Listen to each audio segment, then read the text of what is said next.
घरवा बनवनी हो लाले लाले सढ़िया टिकुलिया महावर लगनी हो लाले लाले। आवा हो चला माई बोलले बारी हंसला गले बारी चला कर दर्शन कीजिया हर साय राते मयरिया सपना देखौली चलो चुनरी चढ़ावे चलो चुनरी चढ़ावे चलो चुनरी चढ़ावे।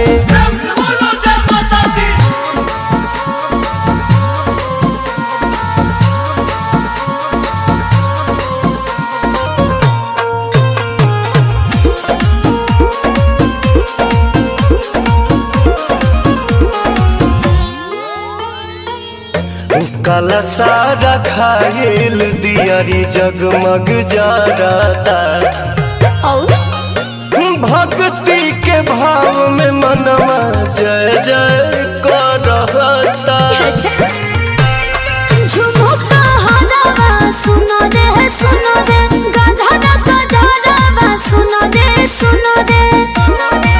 श्रद्धा जगले बारी अपन बनोले बारी मंदिर के घंटी जिया भीतरी सुना जियारा में जोगन के जोगवा जगौली चलो चुनरी चढ़ावे चलो चुनरी चढ़ावे चलो चुनरी चढ़ावे।